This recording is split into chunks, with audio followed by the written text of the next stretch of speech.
আপনারা জানেন এই সর্বশেষ যে আন্দোলন, এটা কোন দলের আন্দোলন ছিল না, এটা ছিল বাংলাদেশের ইতিহাসে এমন এক আন্দোলন যেখানে হিন্দু, মুসলিম, বৌদ্ধ, খ্রিস্টান, ছাত্র, মাদ্রাসা ছাত্র, আলিয়া, কওমিয়া, ডানপন্থী, বামপন্থী কোনো ভেদাভেদ ছিল না, সব একাকার হয়ে ময়দানে অবতীর্ণ হয়েছিল।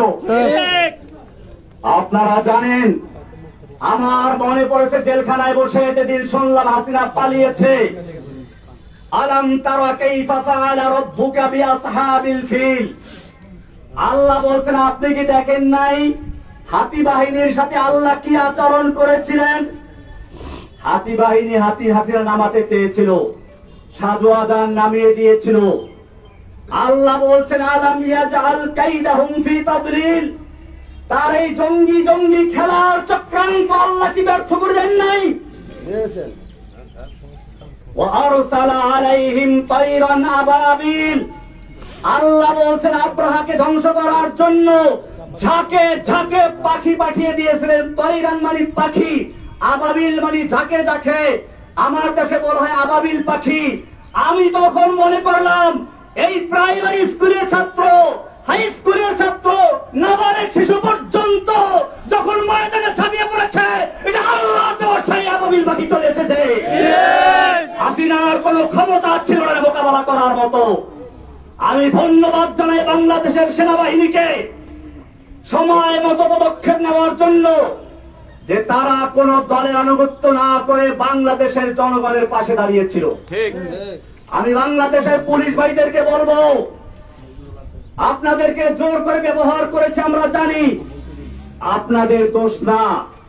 আমি সেজন্য আজকের এই মাধ্যমে সারা বাংলাদেশের মুসলিম অমুসলিম সমস্ত মানুষকে বলতে চাই, আপনারা কোনো ফাঁদে পা দিবেন না। এখন বড় কঠিন মুহূর্ত চলছে। আপনারা দেখেছেন ভারতের মিডিয়ায় প্রচার হচ্ছে বাংলাদেশে হিন্দুদের মন্দির জ্বালিয়ে দেওয়া হচ্ছে, হিন্দুর বাড়ি ঘরে আগুন লাগানো হচ্ছে, এই সমস্ত অপপ্রচার হচ্ছে।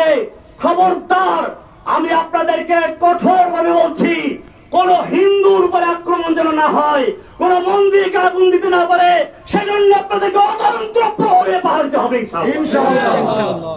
ভাইয়েরা আমার, আপনারা জানেন আমরা কোন বিশৃঙ্খলা পছন্দ করি না।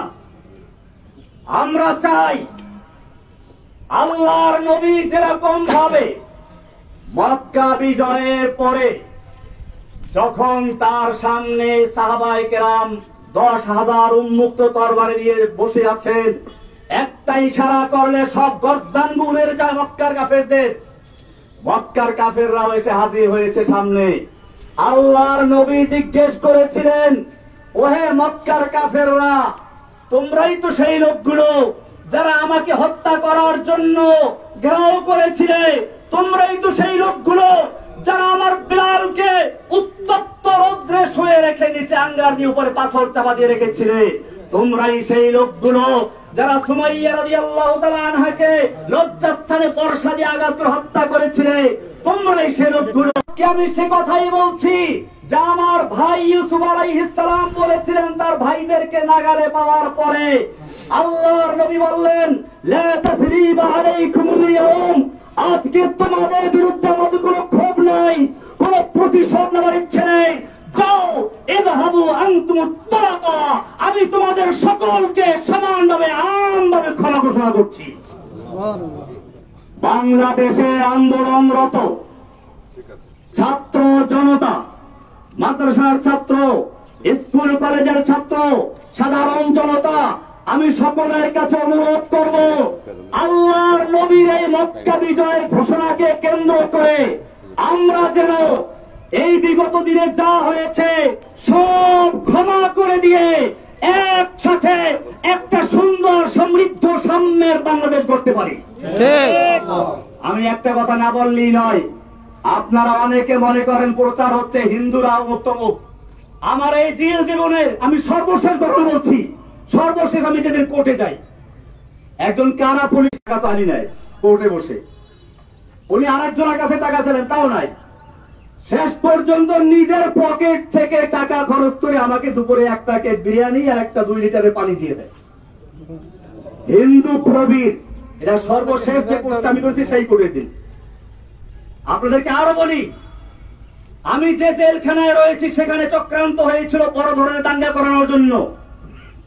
আমি সকালবেলা থেকে পুরা জেলখানায় হ্যান্ড মাইক হাতে নিয়ে বলেছি, খবরদার কেউ কোনো বিশৃঙ্খলা করবেন না, বিশৃঙ্খলা করবেন না, আপনারা শান্ত থাকুন। আপনারা জানেন আমাকে রাখা হয়েছে হাই সিকিউরিটি জেলে।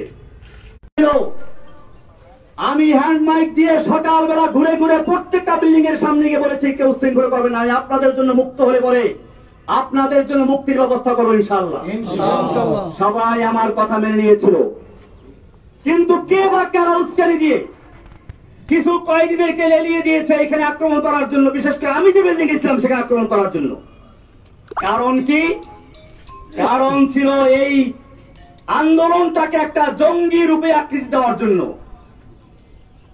আমি গোয়েন্দা বিভাগের ভাইদেরকে বলবো, ঢাকার high security, Kashimpur high security জেলে পরিবেশ শান্ত হওয়ার পরে এই কয়েদিদেরকে লেলিয়ে দিয়েছিল কারা হাজতের উপরে। যদি সেদিন আমি জীবনের ঝুঁকি নিয়ে বাধা না দিতাম তাহলে সেখানে কারবালার ময়দান হয়ে যেত। কারণ হাজতেরা নামলে বলে ওই কয়েদিদেরকে খুঁজেও পাওয়া যেত না। এই চক্রান্ত কারা করেছিল আপনাদের খুঁজে বের করতে হবে। এই চক্রান্ত শুধু জেলখানার ভিতরে না, আপনারা শুনুন, আমি যেই ব্লকে থাকি, অর্থাৎ ব্লক বলতে একসাথে 7টা রুম, যাতে করে তার কেউ ক্ষতি করতে না পারে। আমার বড় ভাই এখানে আছে, আমি ছোটবেলায় দেখেছি। আমার বড় ভাই আছে এখানে, এদিকে মাস্টার সাহেব দিকে আমি বলি বড় ভাই হিন্দুদের বরিষ্ঠ বন্ধু। আমি দেখেছি ছোটবেলাতে আমাদের পাশের গ্রামের হিন্দু, এই হিন্দুরা ওনার সাথে কি সম্পর্ক আছে, বিপদ আপদে পড়লে দৌড়ে আসা এই বলিবার কাছে। এইভাবে আমরা পারিবারিক ভাবে, আমি ইন্ডিয়াতে পড়াশোনা করেছি, দেওবন্দের উল্লেখযোগ্য ছাত্র আমি দেওবন্দে পড়াশোনা করেছি। ইন্ডিয়াতে হিন্দুদের বিভিন্ন বাগানে গিয়ে ফল খেতাম। হিন্দু দাদারা আমাকে বলতো, খালো খালো ভাই, যেতে চাই খালো, লেলা নেই, যত চাও খেয়ে নাও, নিতে পারবা না। এরকম আমি সেই সংস্কৃতির শিক্ষাপ্রাপ্ত লোক। আমাকে হাসিনা সরকার তার ব্যক্তিগত আক্রোশের কারণে সারা বাংলাদেশে নয় সারা বিশ্বে আমাকে জঙ্গি বলে চিহ্নিত করে একেবারে প্রচার করেছে। আমি আপনাদেরকে, সাংবাদিক ভাইদেরকে বলতে চাই, বাংলাদেশে আমি যখন বরগুনা এসেছিলাম, গ্রেপ্তার বরগুনাতে হয়েছিলাম, আমি বরগুনার বড় মসজিদ, কেন্দ্রীয় মসজিদ সদরঘাট, এই সদরঘাট মসজিদের খতিব ছিলাম।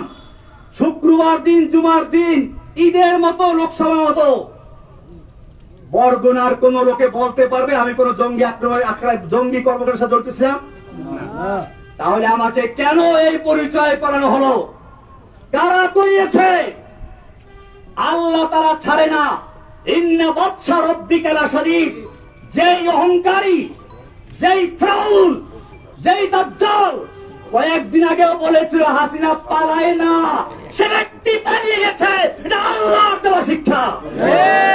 आए हसीना आए कौवा आए नानक आए जालिम जाबिर सुल्तान आए जितने जितने शैतान आए सबको हुई रुसवाई हासिल जाअल हक्कु व ज़ाक़ल बातिल इन्नल बातिला काना ज़हूक़ा। যুগে যুগে যত ফেরাউন দুনিয়ার আগমন করেছে, আল্লাহ একটু ঢিল দিয়ে দেখে কত দূর যেতে পারে। যখন তার যাওয়ার সীমানা অতিক্রম করে আল্লাহ এমন ভাবে ধরে, তখন তার পালিয়ে যাওয়ার জায়গা থাকে না। ইন্না বাদশা রাব্বিকা লাশাদীদ। নিশ্চয় আল্লাহ ধরা বড় কঠিন। ভাইরা আমার, আমি অনেক কথা বলে ফেলেছি, আমার সর্বশেষ কথা এটাই, এই যে বিজয়টা হয়েছে, এই যে বাংলাদেশের স্বাধীনতা অর্জন হয়েছে নতুন করে, এই স্বাধীনতা অর্জনে যে সকল ছাত্র ভাইয়েরা, বিশেষ করে আবু সাইদ, সেই রংপুরের আবু সাইদ, যে ব্যক্তি নিজের বুকটাকে টান করে দিয়ে গুলির সামনে নিজেকে পেশ করে দিয়েছিল, আমার মনে পড়লো সেই ইংরেজ তার ইতিহাস। দারুল দেওবন্দের শাইখুল হাদিস হোসাইন আল-বাদানী রাহমাতুল্লাহি আলাইহি একবার ইংরেজের বিরুদ্ধে আন্দোলনে এক ময়দানে ভাষণ দেওয়ার কথা ছিল। দিল্লি লাল কেল্লার সামনে ইংরেজ সরকার ঘোষণা করেছিল দেখা মাত্র গুলি করতে হবে। মাওলানা মাদানী রহমতুল্লাহি আলাইহি সেই ইংরেজদের সামনে গিয়ে হাজির হয়ে বলেছিলেন, मैंने सुना है कि ये सफेद कुत्तों ने ऐलान कर दिया है कि जो उनके खिलाफ नारा लगाएगा उनको गुली कर दिया जाएगा, करो गुली। যে আমি শুনেছি এই সাদা কুকুরের দল ঘোষণা করেছে যে ব্যক্তি এখানে বক্তব্য রাখবে তাকে গুলি করা হবে। আমি মাদানী হাজির হয়েছি, করো গুলি। এই বলে যখন তিনি ধিক্কার দিয়েছিলেন, সমস্ত পুলিশের হাতের রাইফেল গুলো ঝরঝর করে পড়ে গিয়েছিল।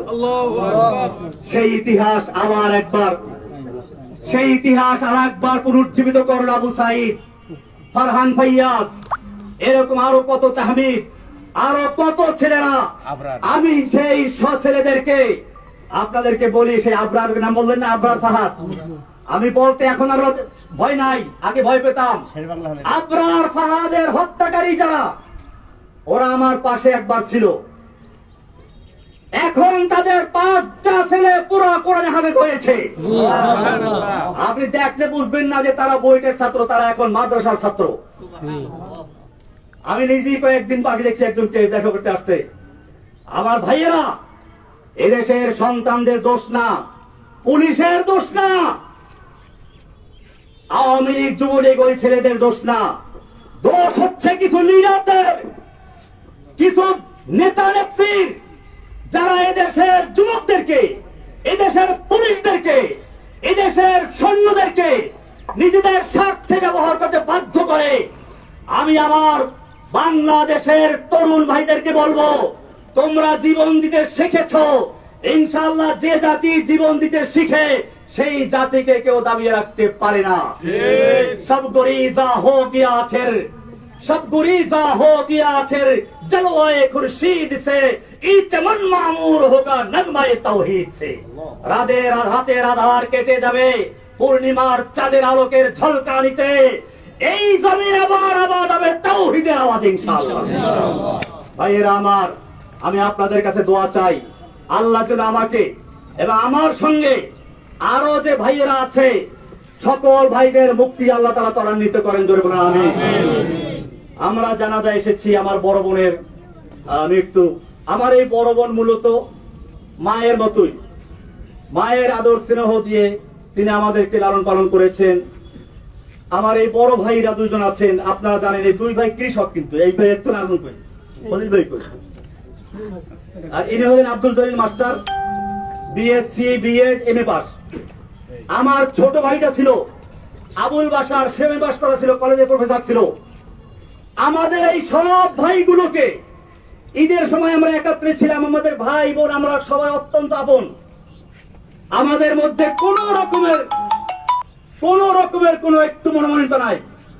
ঈদের সময় আমরা সবাই হাজির ছিলাম, আমাদের মেয়ে জামাইগুলো, আমাদের ভাইগুলো, ভাতিজাগুলো। আজকে কয়েকটা ভাতিজা এখন চিনতেও পারি না আমি, কারণ ওরা ছোট ছোট অবস্থা জেলে ঢুকেছিল। এই লোকগুলোকে জঙ্গি বানিয়ে দিল।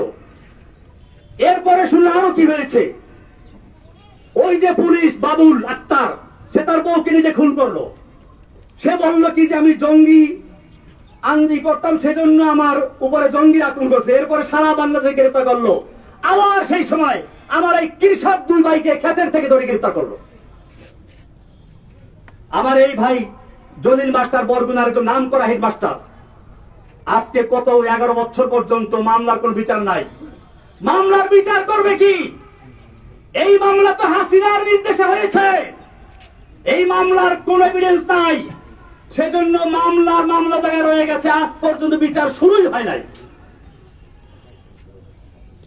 আমি আপনাদেরকে কথা বলে এই জন্য বললাম, আপনারা বরগুনার মানুষ, হয়তো আপনারাও মিডিয়ার কারণে, অপপ্রচারের কারণে বিশ্বাস করতে পারেন, মনে করতে পারেন কিনা যেন আছে। আসলে আমার এই ভাইগুলোকে আপনারা চিনেন। আমার ছোট ভাই ওই সময় বাড়ি ছিল না, সে বরিশাল কলেজে প্রফেসর ছিল। তাকে গুম করা হলো, 6 মাস পর্যন্ত নির্যাতন করা হলো। বলা হলো তুই খালি একটা কথা বল, জসিমউদ্দিন রহমানী আনসারুল্লাহ বাংলা টিমের প্রধান, তাহলে তোকে ছেড়ে দিব। আমার ছোট ভাই চরম নির্যাতনের শিকার হয়েছে। আমি যখন তাকে জেলে দিল, দেখলাম যে হাঁটতে পারে না একটা যুবক, টকবগে যুবক, কি হাস্যোজ্জ্বল হাসি খুশি একটা ছেলে। কিন্তু সে হাঁটতে পারছে না, এবং কিছুদিন পরে সে আল্লাহর রাস্তায় মারা গেল, শহীদ হয়ে গেছে।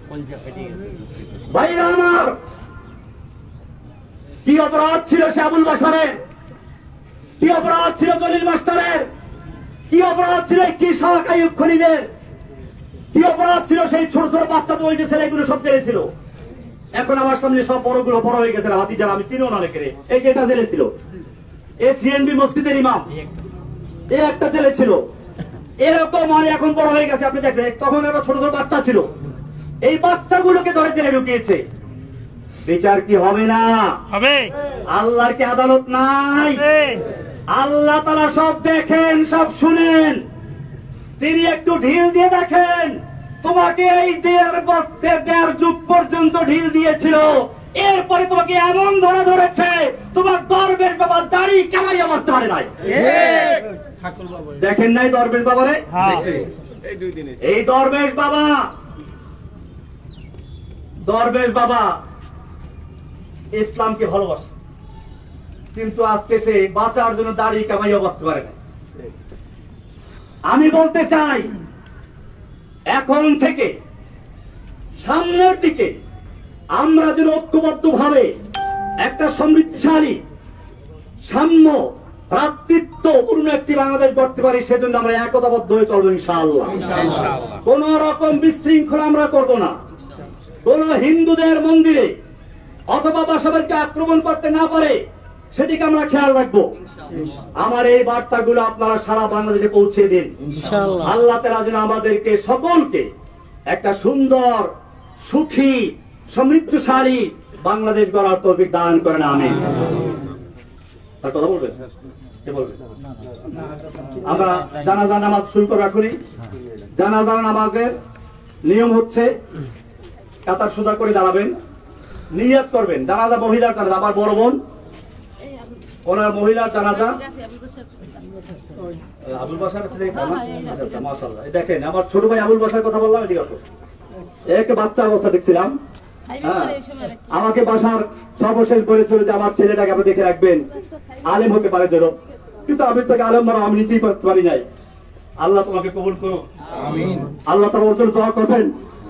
আমার ছোট ভাই আবুল বাশার রহমাতুল্লাহি আলাইহি, তার অত্যন্ত আদরের সন্তান, সে আল্লাহর রাস্তায় জীবন দিয়েছে, সত্য বদল থেকে যে তবু বাতিলের সামনে মাথা নত করে নাই। সে প্রমাণ করেছে সালাতের ইতিহাস, বাতিল সে দবনে ওয়ালে নেহি হ্যায় আসমা হাম, সো বার কর চুকা হ্যায় তো ইমতিহা হামারা।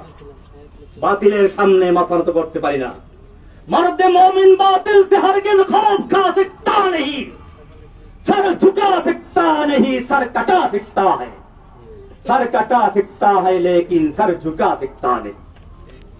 ভাইয়েরা আমার, আমি কথা বলতে গেলে অনেক কথা নিছিলাম, অনেক কথা, আমি আর কথা বাড়াতে চাই না। জানাজা নামাজ শুরু করতেছি।